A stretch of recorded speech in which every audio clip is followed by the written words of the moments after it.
Juni 2016. Wajahku merona bukan karena belasan merah muda di pipi, tapi karena sentuhan hangat pada kelima jemari tangan kananku. Sepasang bola mataku enggan berkedip bareng 10 detik, menatap manik pada retina berwarna coklat di hadapanku. Jantungku berdegup tidak karuan mendengarkan kata yang terlontar di bibirnya. Terima kasih sayang, telah berkenan menjadi bidadari dalam hidupku. Aku akan menjagamu melebihi penjagaan ayahmu, kini, esok, dan nanti. Kita akan melewati semuanya, my love.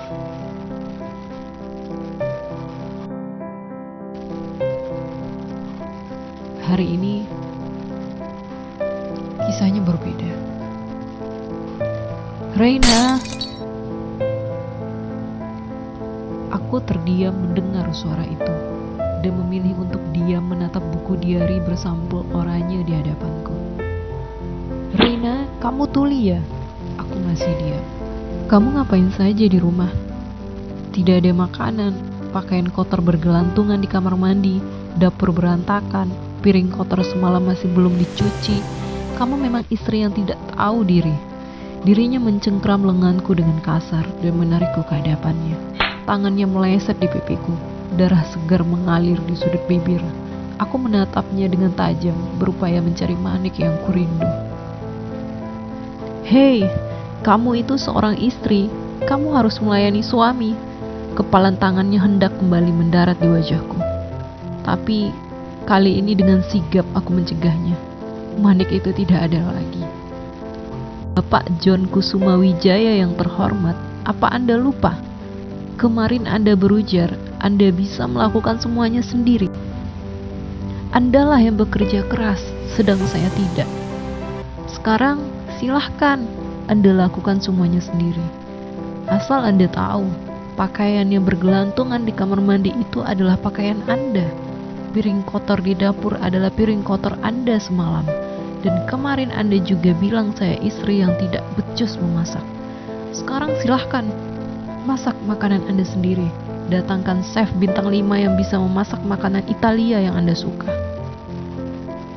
Kamu ya, benar-benar istri yang kurang ajar. Kamu itu harus melayani suami. Saya kembali menepis kepalan tangannya. Kamu gak usah pakai lenganmu yang baru kemarin bisa mengepal. Kamu lupa, saya sabuk hitam taekwondo. Saya tegaskan, aku bukan pelayanmu. Tapi itu kewajibanmu sebagai istri. Lagi-lagi kamu lupa, John. Aku berhak menerima nafkah darimu dan dirimu berkewajiban memberi nafkah. Dan itu menimbulkan konsekuensi aku berkewajiban menghormatimu dan kamu berhak menjadi kepala keluarga. Hanya itu yang membedakan tanggung jawab kita. Tidak ada melayani dan dilayani dalam sebuah rumah tangga, John. Yang ada saling menghargai dan menghormati. Tapi bagaimana penghormatan itu tetap ada kalau kamu tidak menghargai keberadaanku? Kamu menceramahiku sekarang. Aku benar-benar muak sama kamu. Perempuan yang tidak tahu diri. Pergi kamu sekarang. Saya tidak mau melihat mukamu lagi, perempuan jalang. Kamu tidak usah menyeretku. Saya yang akan pergi sendiri. Aku menepis tangannya. Neng Reina, barang-barangnya sudah dimasukin ke mobil semua. Iya Mang, kita berangkat sekarang. Ini tagihan pendidikan adik-adikmu, tagihan sewa bulan ini. Kamu bilang saya perempuan jalang. Yang jalang saya atau kamu yang membawa perempuan asing ke rumah kemarin, lantas berduaan dengannya layaknya suami istri? Saya melemparkan amplop coklat berisi tagihan yang biasa aku yang bayar ke atas tempat tidur. Aku beranjak dan pergi meninggalkan ia yang pernah aku percaya. Kita kemana, Neng? Bandara, Mang? Amerika menjadi pilihanku.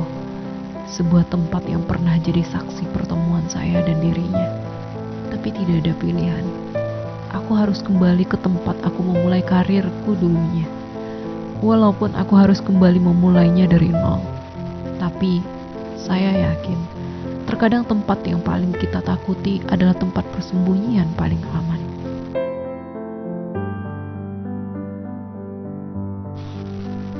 Juli 2016. Burung besi itu kembali mengudara karena statusku sebagai istri darinya.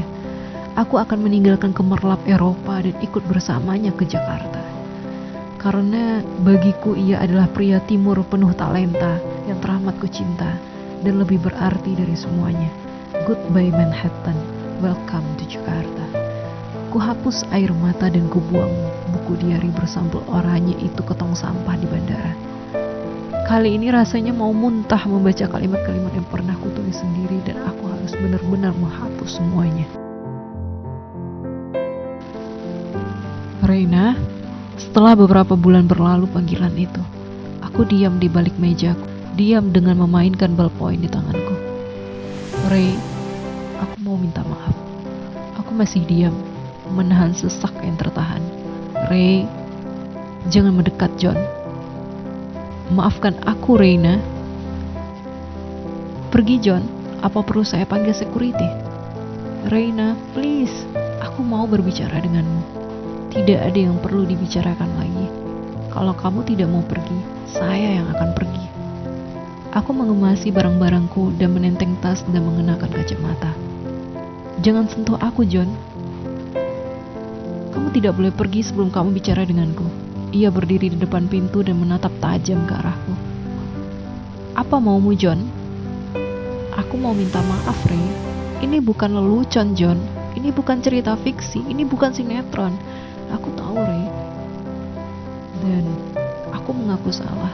Maukah kamu kembali hidup bersamaku? Aku tidak bisa tanpamu Ray. Kaca yang sudah retak dan pecah, walau diperbaiki tidak akan memperlihatkan pantulan bayangan yang sempurna. Kamu tidak perlu khawatir, karena pantulan bayangan itu sudah ada dalam ingatanku. Cukup John. Reina, please, maafkan aku. John, stop. Lebam itu memang sudah hilang, tapi kenangan itu terus bermain di ingatanku. Kamu bohong John. Setelah semuanya, bahkan sesuatu yang kujaga bertahun-tahun lamanya hanya kupersembahkan untukmu seorang. Tapi apa yang kamu lakukan? Sekarang kamu kembali datang seolah tidak pernah terjadi apa-apa.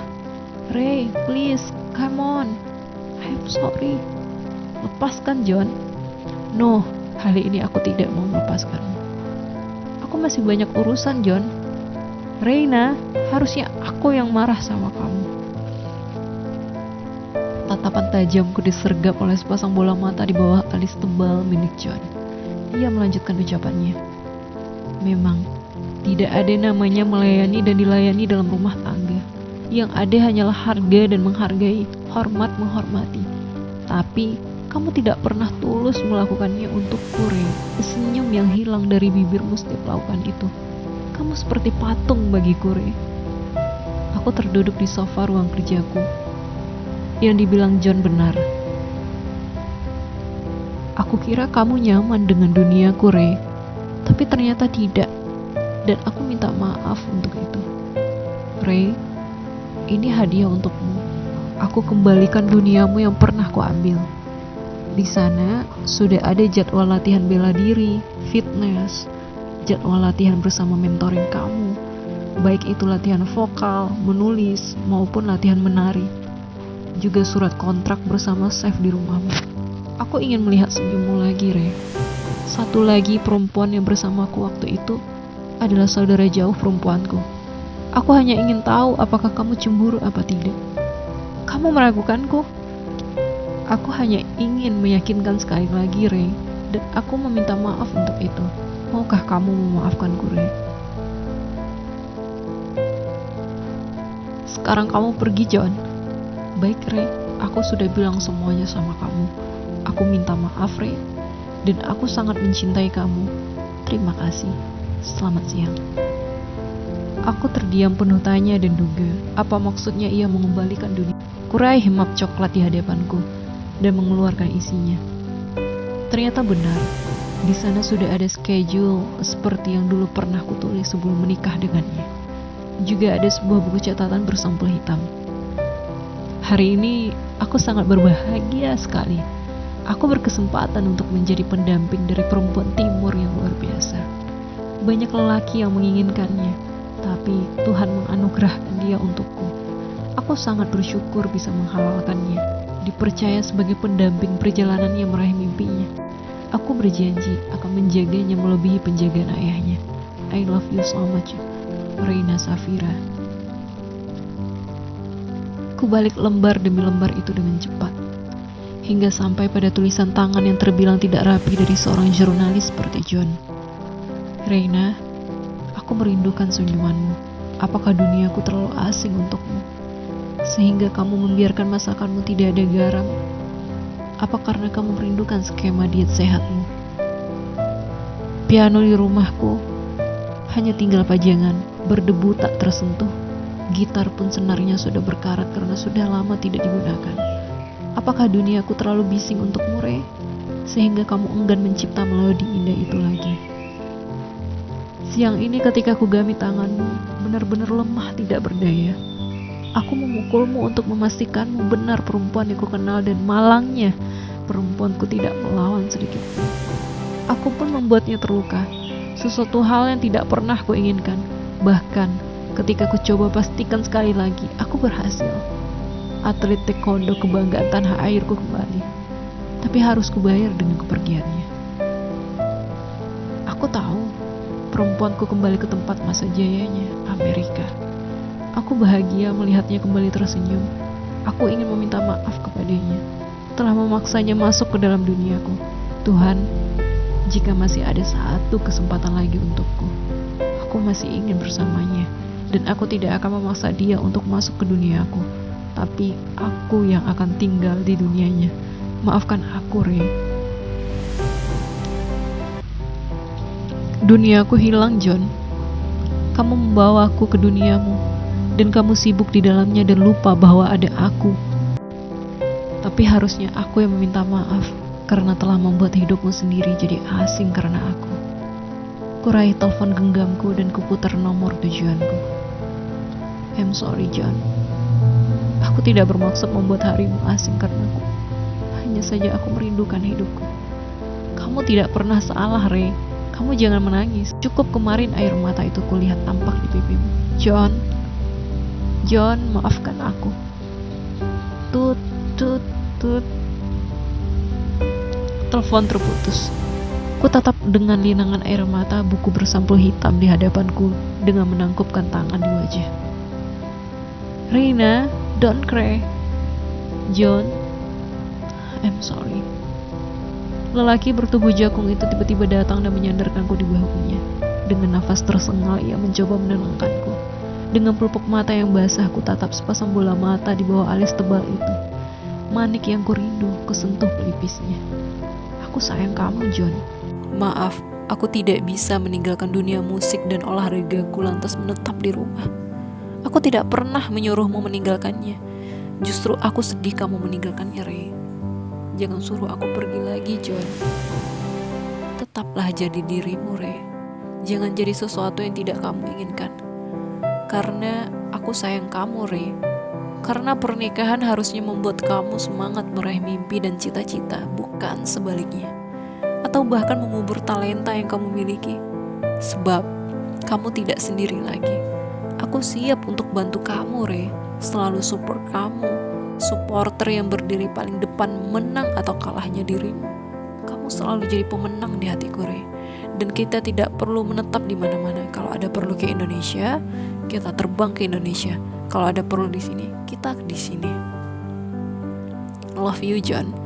Aku kembali bersandar di bahunya dan menyambut genggamannya. Sebuah kecupan manis mendarat di keningku, dan ucapan cinta yang lembut dan mesra dari bibirnya. Kusambut ia dengan mata terpejam haru, dan hati berucap syukur kehadiratnya. Terima kasih telah mengirimkan dia untuk menemani perjalananku, Allah.